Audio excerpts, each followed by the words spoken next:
जय हिंद दोस्तों। कैसे हैं आप सब। चलिए आज हम शुरू करने वाले हैं धातु मुद्रा, या फिर आप इसको कह सकते हैं धात्विक मुद्रा, या जिसको इंग्लिश में कहा जाता है मेटालिक मनी। आज धातु मुद्रा के बारे में हम डिस्कस करने वाले हैं, तो चलिए शुरू करते हैं। और इससे पहले मैं आपको बता दूं कि पिछले क्लास में हमने पढ़ा था कमोडिटी मनी के बारे में, वस्तु मुद्रा के बारे में पढ़ा था। और वस्तु मुद्रा में किन किन वस्तुओं का इस्तेमाल हुआ करता था वो भी हमने पढ़ा था। जैसे यहाँ पे एक लिस्ट देख सकते हैं कि जैसे आयरन नेल से, बियर पेल से, कोको बीन से, वेल टीथ, गोल्ड नगेट्स, कॉरेज, इन सारे चीज़ों का इस्तेमाल कमोडिटी मनी यानी वस्तु मुद्रा के रूप में इस्तेमाल हुआ करता था। और इन सब की अपनी अपनी प्रॉब्लम्स थी, समस्याएं थी, जिसके कारण कमोडिटी मनी जो सिस्टम है वो ज़्यादा दिन तक चली नहीं। ये जो सिस्टम है वो कोलैप्स कर गया। तो इनमें से जो चीज़ें हैं, जैसे मैं अगर बात करूं आयरन नेल्स यानी कि जो लोहे के कील हैं, लोहे की कील का भी इस्तेमाल चीज़ों को खरीदने के लिए हुआ करता था। जैसे अगर गोल्ड नगेट्स की बात करते हैं, गोल्ड नगेट्स मतलब होता है कि सोने के छोटे छोटे टुकड़े, सोने के छोटे छोटे टुकड़े, यानी कि गोल्ड नगेट्स का भी इस्तेमाल वस्तुओं को खरीदने के लिए अर्थात वस्तु मुद्रा के रूप में प्रयोग किया जाता था। तो गोल्ड नगेट जो थे, ये जो सोने के छोटे छोटे आपको टुकड़े दिख रहे हैं, ये सोने के छोटे छोटे टुकड़े, इनकी आकार जो है वो अनिश्चित था, मतलब फिक्स्ड आकार का नहीं था। कोई छोटा था, कोई छोटा, तो कोई थोड़ा उससे बड़ा, फिर कोई थोड़ा उससे बड़ा। तो इस तरह की जो है ना, गोल्ड नगेट्स के आकार में अनिश्चितता के कारण, यानी समानता नहीं होने के कारण खरीदारी में दिक्कतें होती थी। और दूसरी प्रॉब्लम ये थी कि अगर ये गोल्ड है तो गोल्ड है तो भाई वो प्योर है कि नहीं है, इसमें भी एक दिक्कत हुआ करता था।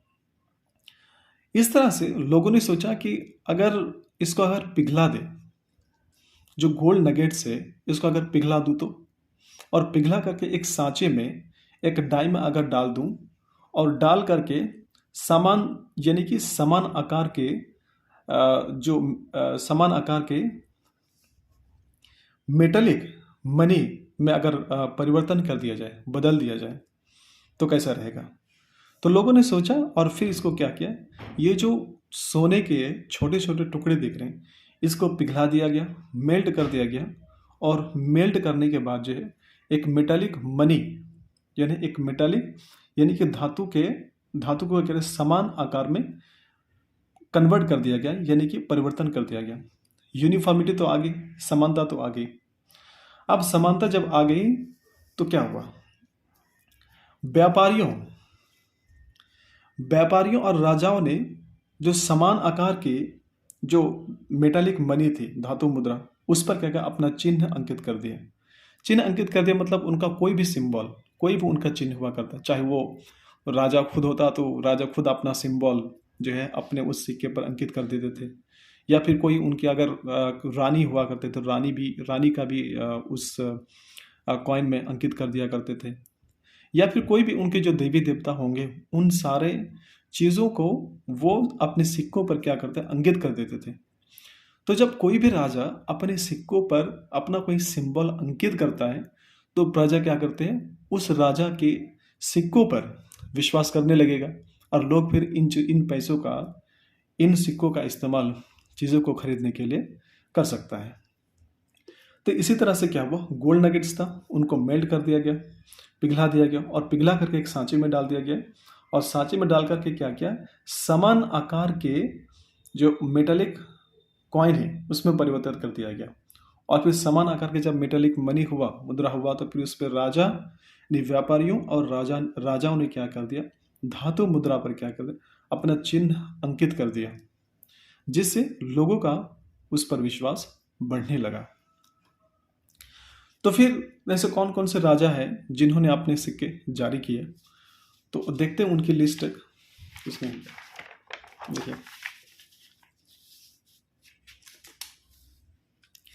ये है इंडो ग्रीक राजा। इंडो ग्रीक राजाओं ने सोने के सिक्के जारी किए थे। ये अपने शासनकाल में गोल्ड कॉइन इशू किया था। कुशाना किंग्स की अगर बात करें, इन्होंने भी अपने शासनकाल में सोने के सिक्के जारी किए थे। यानी कि Indo Greek kings and Kushana kings, इन दोनों ने क्या किया था, गोल्ड कॉइन इशू किया था। और साथ ही साथ जो गुप्ता साम्राज्य है उनके द्वारा भी गोल्ड कॉइन यानी कि सोने के सिक्के जारी किए थे। लेकिन गुप्ता साम्राज्य के द्वारा जो सिक्के जारी किए गए थे वो इंडो ग्रीक राजा और कुशाना किंग्स कुशाना किंग्स के द्वारा जो सिक्के जारी किए गए थे उनके कंपैरिजन में जो गुप्ता साम्राज्य के सोने के सिक्के थे कुछ ज़्यादा ही शानदार थे, वजनदार था, यानी कि और जो गोल्ड थे वो अच्छी क्वालिटी की थी। तो ये इनके कंपैरिजन था।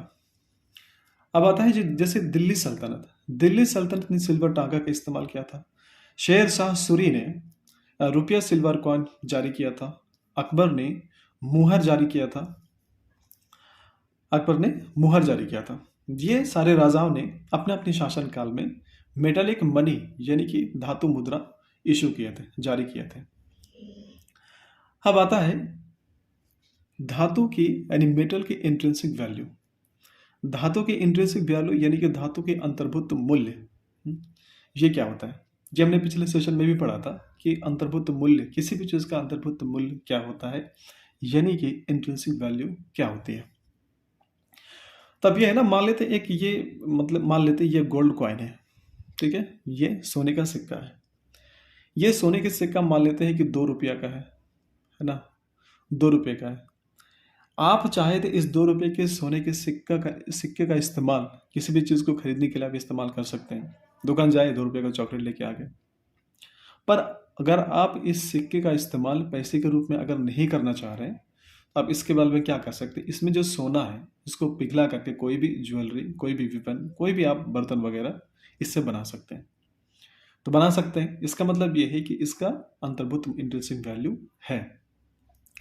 इस तरह से जो धातु होगी, धातु की जो है वो अंतर्भूत मूल्य यानी कि इंट्रिंसिक वैल्यू होती है। अब आता है नेक्स्ट टॉपिक में, जैसे कागज का नोट मतलब जैसे 2000 का नोट है, 500 के नोट है ना, 200 के नोट है, 100 के नोट, जितने भी कागज के नोट है इनके अंतर्भूत मूल्य नहीं होता, यानी कि इंट्रिंसिक वैल्यू नहीं होती। यानी कि आपके पास अगर 500 या 2000 के नोट है तो उस नोट को आप उस नोटबुक के रूप में, एज ए नोटबुक के रूप में आप इस्तेमाल नहीं किया जा सकता। नोटबुक के रूप में इस्तेमाल नहीं किया जा सकता क्योंकि उसमें छपाई कर दी गई है। अगर आपके पास अगर 500 रुपये का अगर कोई नोट हो तब उस पर क्या कर सकते, कुछ लिख सकते हैं क्या? आप नहीं लिख सकते हैं। इसका मतलब यह होता है कि जो कागज़ के नोट होंगे उसका कोई इंट्रिंसिक वैल्यू नहीं होगा। ठीक है, इससे ज़्यादा अगर इन्फॉर्मेशन चाहिए सिक्कों के बारे में तो आप नितिन सिंघानिया का जो आर्ट एंड कल्चर बुक है, art and culture book Nitin Singhania का थर्ड एडिशन का जो चैप्टर 24 है उसको आप रीड कर सकते हैं। उस चैप्टर में आपको सिक्कों से रिलेटेड बहुत सारी इन्फॉर्मेशन आपको मिल जाएगी। तो ये है आपका होमवर्क। ठीक है, चलिए आगे बढ़ते हैं। अब देखिए हम सिक्कों के प्रकार, टाइप्स ऑफ कॉइन्स। देखिए सिक्कों के प्रकार, तो सिक्कों के जो प्रकार है वो 2 तरह के हैं। एक है फुल बॉडीड कॉइन्स और दूसरा है token coins. Full bodied coins क्या होता है? फुल बॉडीड कॉइन्स का मतलब ये होता है कि वो सिक्के जो कीमती धातु के बने होते हैं, जैसे सोने के सिक्के, चांदी के सिक्के, और भी जैसे तांबे के सिक्के होंगे वो। तो वैसे वो सिक्के जो कीमती धातु से बने होते हैं उसका हम फुल बॉडीड कॉइन्स होते हैं।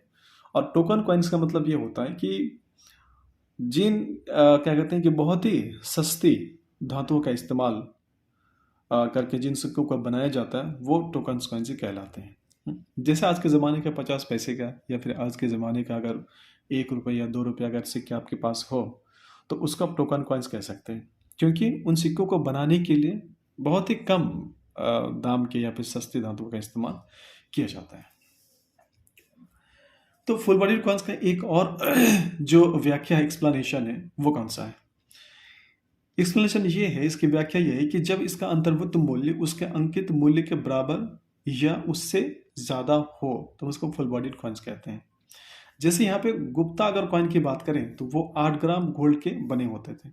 ठीक है, तो मान लेते हैं कि ये एक सिक्का है और इसका वजन कितना है?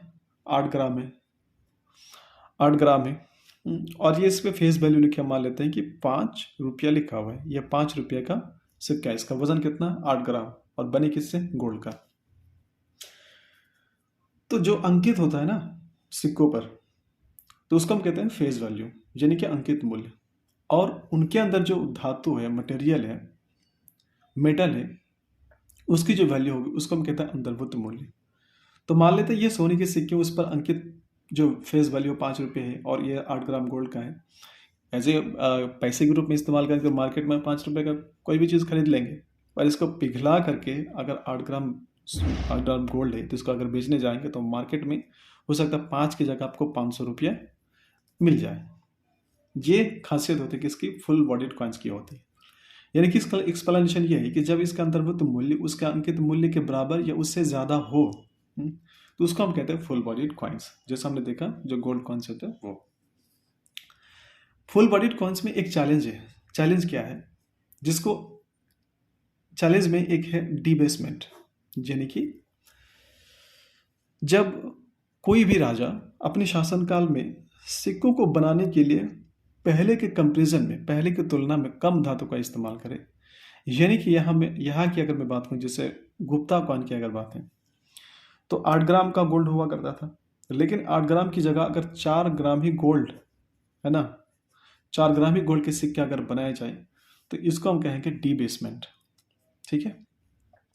और इसमें होता क्या है कि जब कोई भी राजा सिक्कों को बनाने के लिए धातु का कम इस्तेमाल करता है, तब होता क्या है कि लोग जो है, प्रजा है, उस राजा पर से विश्वास कम होने लगता है।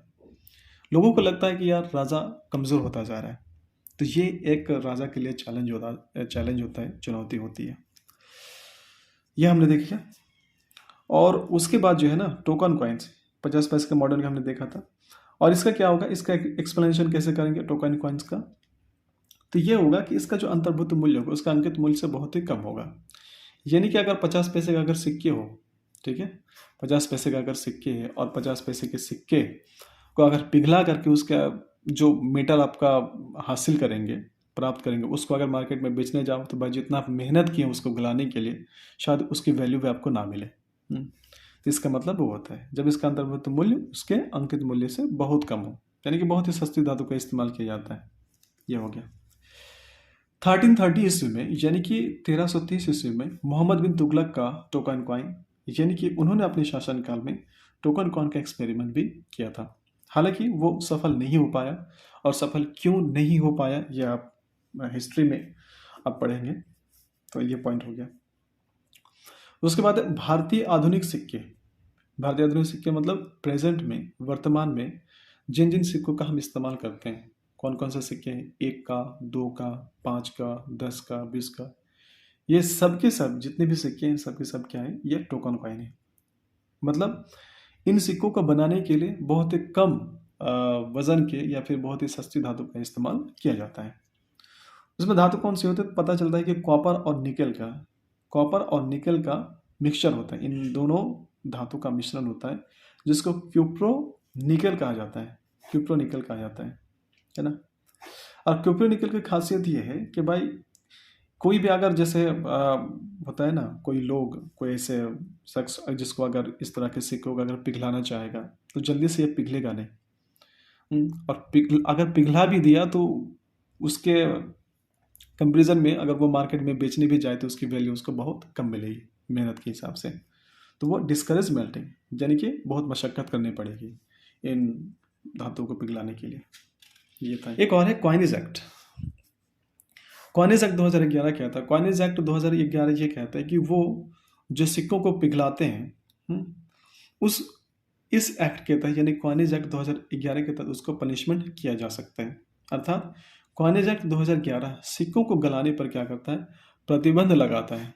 आप अगर पिघलाते हैं तो इस एक्ट के तहत आप पर कार्रवाई हो सकती है। तो मेटालिक जो मनी है, धातु मुद्रा थी, इसके बारे में हमने पढ़ा। और अगला टॉपिक जो हम पढ़ने वाले हैं वो है पेपर मनी। पेपर मनी यानी कि कागजी मुद्रा के बारे में पढ़ने वाले हैं। तो चलिए फिर मिलते हैं नेक्स्ट टॉपिक में पेपर मनी के साथ, यानी कि कागजी मुद्रा के साथ। तब तक के लिए अपना ख्याल रखें। जय हिंद।